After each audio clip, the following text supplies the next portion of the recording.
نہ تمہارا ہاتھ کسی کے آگے پھیلے، نہ تمہاری گردن کسی کے آگے جھکے۔ ایک دوسرے سے مدد لینا، اس کو ایک دوسرے کی تعاونوں میں آ جاتا، تعاونوا علی البر والتقوی، ایک دوسرے کا ساتھ دو، ایک دوسرے کی مدد کرو۔ میرے نبی قرضہ اٹھاتے تھے، میرے نبی جب انتقال ہوا تو آپ کی زرہ 9 وسق پر، وسق 5 من کا ہوتا ہے، تو وہ جو کے بدلے آپ نے زرہ رکھوائی تھی کہ جب میں تمہیں ادا کروں گا زرہ لے لوں گا، اور آپ کا انتقال ہو گیا، آپ زرہ اپنی واپس نہیں لے سکے۔ وہ چیزیں جن کا تعلق صرف اللہ کی ذات سے ہے اور کوئی نہیں کر سکتا، اس میں صرف اللہ کے آگے ہاتھ پھیلا، جیسے ہم کہتے ہیں مدد، نصرت، اللہ کہتا میں ہوں، الا ان نصر اللہ قریب، سنو میری مدد تمہارے قریب ہے۔ تو اللہ تعبدوا الا ایاہ، بس ایک چھوٹا سا جملہ اللہ نے یہاں کیا، چونکہ یہاں اللہ نے والدین اور اخلاق بتانے تھے تو اپنے لیے صرف ایک جملہ بولا، باقی باتیں بھی اللہ کے لیے ہیں، لیکن اللہ نے میری بندگی، اس بندگی سے مراد 5 وقت کی نماز نہیں ہے، حج، روزہ، زکوٰۃ نہیں ہے اس کی مراد، یہ ساری باتیں داخل ہیں، اور اس کے ساتھ 24 گھنٹے کی زندگی اللہ کی مرضی پر گزارو، نفع آئے تو شکر ادا کرو، نقصان ہو تو صبر کرو، برداشت کرو، پھر بھی شکر ادا کرو۔ کہ میرا رب یہ کہہ رہا ہے کہ میں نے صرف اللہ سے تعلق جوڑنا ہے۔ اللہ کے نبی نے اپنے چچا زاد بھائی عبداللہ بن عباس سے فرمایا کہ یا غلام، اے نوجوان، اوصیک بکلمات فاحفظہ، میں تمہیں چند باتوں کی وصیت کرتا ہوں۔ کیا؟ احفظ اللہ،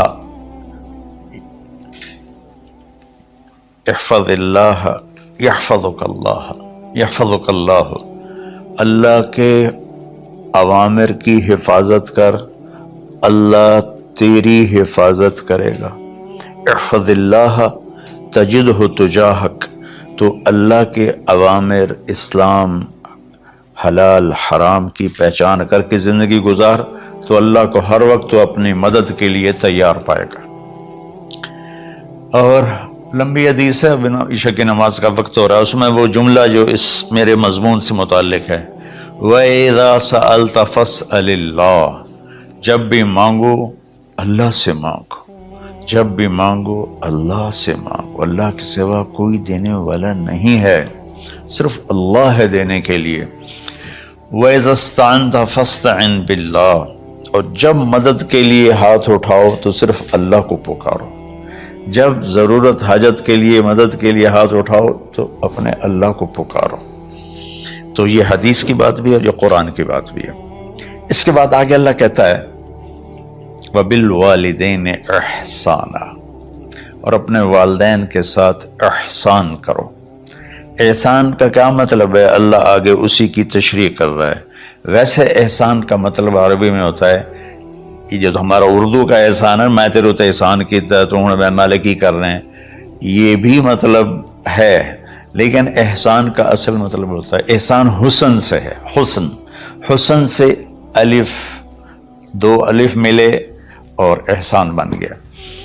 احسان کا مطلب ہوتا ہے کسی بھی کام کو جو دنیا کا ہے، دین کا ہے، اسے انتہائی خوبصورت طریقے سے کرنا۔ جیسے کسی دلہن کا میک اپ ہوتا ہے نا، تو 5-6 گھنٹے 4 گھنٹے کے بعد وہ کہتی ہے، جو ہوتی ہے اس کا میک اپ کرنے والی، کہ بس یہ مکمل ہو گیا ہے اور اب اس سے آگے نہیں ہے۔ تو آخری انتہا، اچھائی کی آخری انتہا پر پہنچ کے کام کرنے کو احسان کہتے ہیں۔ تو میرا اللہ کہہ رہا ہے میرے بندو، اپنے والدین کے ساتھ وہ کرو کہ جو بھلائی کی، خدمت کی، ماننے کی آخری حد ہے۔ سبحان اللہ۔ وبالوالدین احسان، بالوالدین پہلے ہے، احسان بعد میں ہے۔ اللہ تعالیٰ نے باقی سب کو پیچھے کر کے فرمایا کہ دیکھو، خاص طور پہ ماں باپ کے ساتھ وہ رویہ کرو کہ ان کے دل سے دعائیں نکلیں. چند دن پہلے ایک والد یوں ہاتھ اٹھا کے کہہ رہا تھا اپنے بیٹے، اکلوتا بیٹا، میں منگنا اللہ کو لو اللہ تینوں چاہ لگے. باپ بیٹے کے لیے یہ دعا مانگ رہا تھا اور بیٹا اکیلا ہے، یہ بد دعا باپ کر رہا تھا. تو بھائیو ایسی اولاد نہ بنو جس ماں نے پیٹ میں 9 مہینے اٹھایا پھر جننے کی تکلیف برداشت کی. ایک شخص آیا حضرت عبید بن عمیر کے پاس کہ حضرت میں نے ماں کو اپنے کندھے پہ بٹھا کے پیدل حج کرایا ہے، مینا لے گیا، عرفات لے گیا، مزدلفہ، پھر مینا، پھر مکہ، تو کیا میں نے ماں کا حق ادا کر دیا؟ میں نے فرمایا ولا تلقۃ واحدہ، بیٹا ابھی ایک تلقہ کا حق بھی ادا نہیں ہو. تلقہ کسے کہتے ہیں؟ جب بچہ پیدا ہونے کا وقت آتا ہے تو ماں کو دردوں کی لہریں اٹھتی ہیں، وہ اتنی خوفناک ہوتی ہیں کہ ماں چیخ چیخ کے رہ جاتی ہے، اور بعض اوقات ڈیلیوری لیٹ ہو جاتی ہے تو وہ تڑپتی ہے، روتی ہے. وہ جو لہریں ہیں نا پیٹ میں آتی ہیں جاتی ہیں، آتی ہیں جاتی ہیں، ایک لہر جو درد کی اٹھتی ہے اس کو کہتے ہیں تلقہ. میں قربان جاؤں، انہوں نے فرمایا بیٹا ابھی تیری ماں نے جو تجھے جنا تھا اس وقت جو تجھے درد، وہ تیری ماں نے درد کی لہریں برداشت کی تھی، اس میں سے ایک لہر کا بھی حق ادا نہیں ہوا، یعنی کہ حق ادا ہو ہی نہیں سکتا. یہ مطلب کہ حق ادا ہو ہی نہیں سکتا کہ بیٹا ابھی ایک کا بھی نہیں. پھر حضرت عبداللہ بن عمر سے ایک شخص نے پوچھا کہ اچھا یہ جو آدمی تھا یہ خراسان، یہ ایران میں ہے اور افغانستان میں، یہاں سے ماں کو پیدل کندھے پہ بٹھا کے مکے پہنچا تھا، اندازہ لگا اس نے کتنی مشقت اٹھائی. اور عبید اللہ بن عمیر کہتے ہیں بیٹا ابھی ایک لہر کا حق ادا نہیں ہوا. یہی سوال حضرت عبداللہ بن عمر سے کیا ایک شخص نے کہ حضرت میں نے اپنی ماں کو حج کرایا ہے، سارا میں نے پیدل کرایا ہے اور کندھے پہ اٹھا کے کرایا ہے، تو کیا میں نے ماں کا حق ادا کر دیا؟ وَلَا زَفْرَةً وَاحِدًا وَلَا زَفْرَةً وَاحِدًا. ہائے ہائے کہ بیٹا تیری ماں نے تجھے پالتے ہوئے جو تھک تھک کے لمبے لمبے سانس لیے، ہوکے بھرے، ابھی ایک ہوکے کا حق بھی ادا نہیں ہوا، یعنی حق ادا ہو ہی نہیں سکتا. تو احسان کے آگے تشریح آ رہی ہے.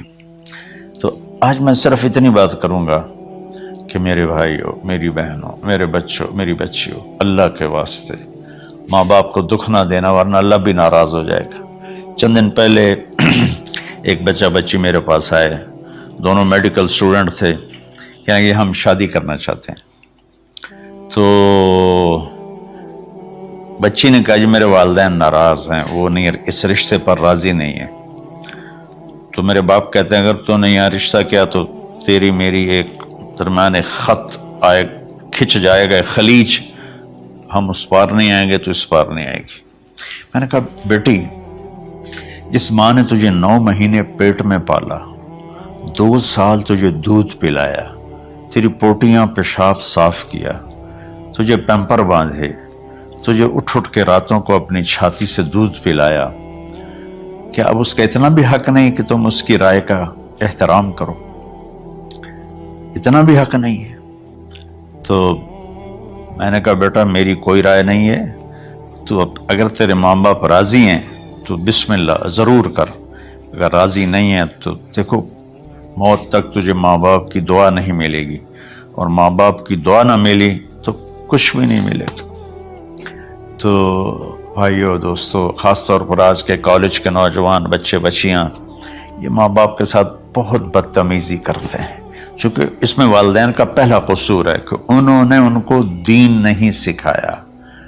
بچپن میں انگلش میڈیم سکول، پھر او لیول، پھر اے لیول، تو انہیں کیا پتہ ماں کون ہے باپ کون ہے. ایک پرانی بات ہے، ایک شخص اپنے بیٹے کو لے کر آیا کہ یہ میرا بچہ ہے، اور یہ فلاں جگہ شادی کرنا چاہتا ہے اور ہم میں سے کسی کی رائے نہیں ہے اور یہ مانتا نہیں ہے، اور اس کے ساتھ اس نے نا دھاڑے مار کے رونا شروع کیا. تو میں نے بچے کو دیکھا تو یوں کر کے بیٹھا تھا، اس کا باپ رو رہا ہے، ہچ کیوں تو ایسے بیٹھا ہو. تو مجھے اچانک خیال آیا، میں نے کہا شیخ صاحب اس کو کہاں پڑھایا تھا؟ کہا جی امریکن اسکول. اس کے بعد آسٹریلیا بھیجا تھا مزید تعلیم کے لیے. ان کے شیخ صاحب اس بچے کا کوئی قصور نہیں، آپ کا قصور ہے. اس کو تو پتہ ہی نہیں میری ماں کیا ہے، میرا باپ کیا ہے. ایک ہماری تہذیب تھی وہ ختم ہو گئی ہے، اس میں علم نہیں بھی تھا تو ماں باپ کا. میں نے اپنی آنکھوں سے دیکھا، میں نے اپنے دادا کو دیکھا لیکن میں یاد نہیں، لیکن جو میرے دادا کے چھوٹے بھائی تھے ان کو میں سنبھلتا ہوں، ان کو میں نے دیکھا ہے. تیسری چوتھی جماعت تک میں تھا. 61 میں ان کا انتقال ہوا، میری 9 سال عمر تھی. تو 8 سال ان کے بیٹے جوان تھے، اور ڈیرے میں جب وہ بیٹھتے تھے تو ان کے بچے ان کے سامنے نہیں بیٹھتے تھے، ان کی پیٹھ کے پیچھے بیٹھتے تھے. اتنا ادب تھا، حالانکہ چاروں کے چاروں دین نہیں جانتے تھے. تہذیب تھی، ثقافت تھی، جو آج کی تہذیب نے ہم سے سب کچھ چھین لیا. اب بھی آپ جاؤ بیٹا تھر پار کر میں گیا ہوں 2-3 دفعہ، اور وہاں مسلمان نہیں ہندو عورتیں جب گاڑی گزرتی ہے تو گھونگھٹ کو نیچے کر لیتی ہے، اپنا چہرے کو فوراً چھپا لیتی ہیں.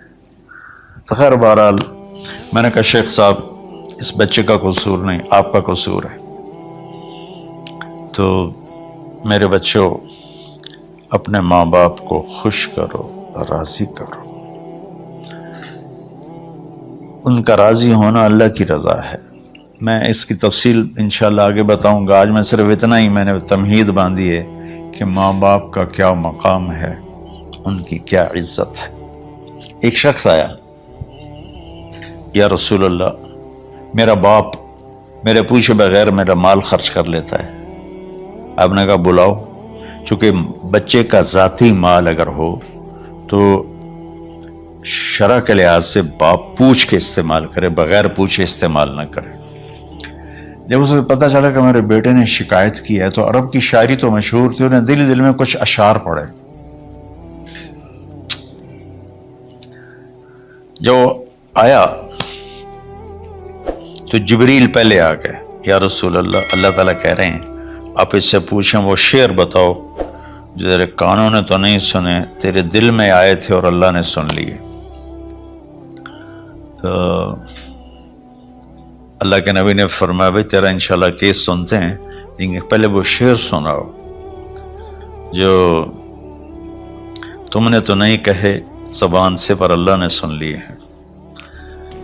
تو آپ نے اس سے ارشاد فرمایا کہ تمہاری بات ہم سنتے ہیں باپ بیٹے کی، لیکن پہلے وہ شعر سناؤ جو تیری زبان سے ادا نہیں ہوئے، تیرے کانوں نے نہیں سنے، تیرے دل کی گونج تھی اور تیرے دل کی آہ اور فریاد تھی جو دل ہی میں گھٹ کے رہ گئی، اسے اللہ نے سنا ہے. وہ کہتا ہے سناؤ. کہنے لگا یا رسول اللہ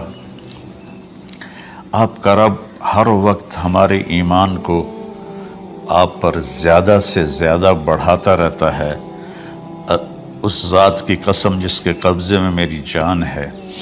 یہ چند میرے دکھ بھرے خیالات الفاظ کی شکل میں ڈھلے، لیکن میری بزم تصور میں ہی رہے اور وہیں دفن ہو گئے، باہر نہیں نکلے، میری زبان سے ادا نہیں ہوئے، میرے کانوں نے نہیں سنا، آپ کے رب نے سن لیا. اب میں نے کہا اچھا بتاؤ تم نے کہا کیا تھا؟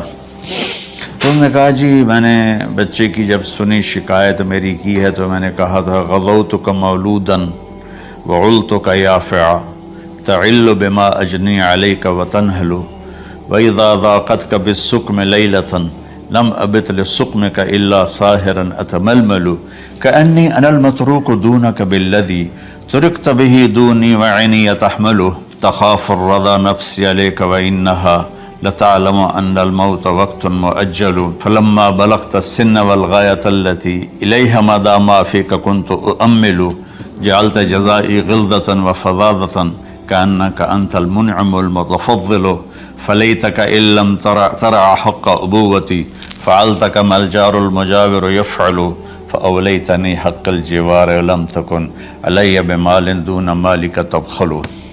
میں ابھی ترجمہ کرتا ہوں. اس کا میرے نبی پر کیا اثر ہوا کہ آپ کے ٹپ ٹپ آنسو گر رہے تھے اور آپ کی داڑھی آپ کے آنسوں سے تر ہو رہی تھی. یہ اتنا فصیح کلام ہے کہ عربوں کو بھی پسینہ آ جائے گا ترجمہ کرنے کے لیے. تو میں تو عربی نہیں ہوں، لیکن یہ فخر تو حاصل ہے، بھلے ہیں یا برے ہیں، 2-4 قدم ہم بھی تیرے ساتھ چلے ہیں. کچھ عرصہ اہل علم کی محفلوں میں بیٹھے، کچھ زبان کی شناسائی ہوئی، تو میں اپنی کم مائگی کے ساتھ اس کا ترجمہ کروں گا. وہ کہتا ہے غزوتک مولودا وعلتک یافع تعل بما اجنی علیک وتنحل. میرے بیٹے، جس دن تو پیدا ہوا ہم نے اپنے لیے جینا چھوڑ دیا. ہوئے ہوئے ہوئے ہم تیرے لیے جیے.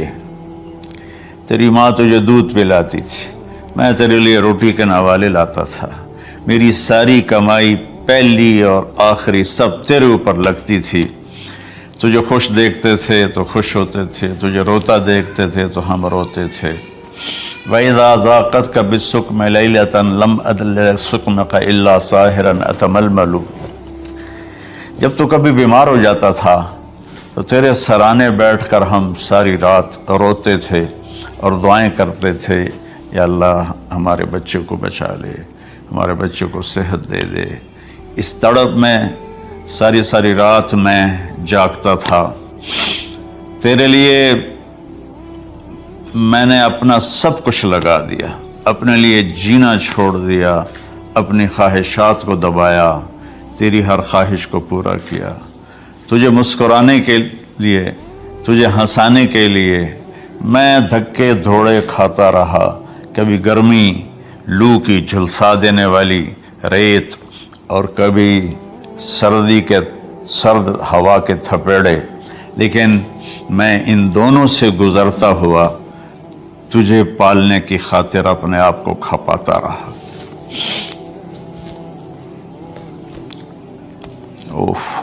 فلما بلغت السن والغایۃ التی الیہا مدی ما فیک کنت اؤمل. بیٹا، میں نے اپنے ہڈیوں کا رس بھی تیرے اندر ڈال دیا. صرف کمائی نہیں، میں نے اپنے ہڈیوں کا رس تیرے اندر ڈالا. میں نے جو کچھ تھا تیرے اوپر قربان کیا. تجھے مسکراتا دیکھ کر میں اپنے غم بھولتا تھا، تجھے ہنستا دیکھ کر مجھے دکھ بھول جاتے تھے. اور پھر آہستہ آہستہ آہستہ میری ہڈیوں کا گودا، میری کمائی تیرے اندر گئی اور تو ایک خوبصورت درخت کی طرح بڑھتا چلا گیا، بڑھتا چلا گیا، بڑھتا چلا گیا، بڑھتا چلا گیا. اور میری بڑھاپے نے کمر جھکا دی اور میں جھکتا چلا گیا، جھکتا چلا گیا. میرا خیال تھا کہ جیسے میں اس کی انگلی پکڑ کے چلتا تھا، اب میری باری ہے، یہ میری انگلی پکڑ کے چلے گا. جیسے میں اسے سینے سے لگاتا تھا، پیار کرتا تھا، جھولے جھلاتا تھا، باغ میں لے جاتا تھا. یہ ساری اس کی تعبیرات کے اندر داخل ہیں، الفاظ میں نہیں ہیں. تو مجھے خیال آتا تھا جب میں بوڑھا ہو جاؤں گا نا تو میرا بیٹا بھی مجھے ایسے ہی لے کے پھرے گا، میرا بیٹا بھی میری سنے گا. یہ 100 دفعہ پوچھتا تھا یہ کیا ہے، اور میں ہر دفعہ جواب دیتا تھا یہ ہے. تو اب میں بوڑھاپے میں اس سے بات کروں گا، یہ میری بات سنے گا. میں اس کو نوالے کھلاتا تھا، یہ مجھے روٹی کھلائے گا. میں اس کا انگلی پکڑ کے چلتا تھا، یہ میرا ہاتھ پکڑ کے چلے گا. میری کمر بڑھاپے نے جھکا دی اور میں ایک خشک پیڑ کی طرح ہو گیا، اور جوانی نے تیری کمر کو سیدھا کیا اور تو ایک تر و تازہ درخت بن گیا.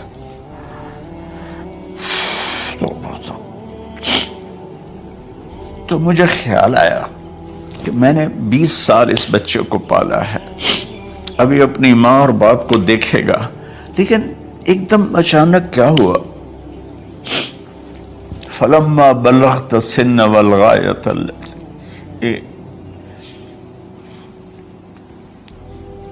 الیہا مدى ما فیک کنت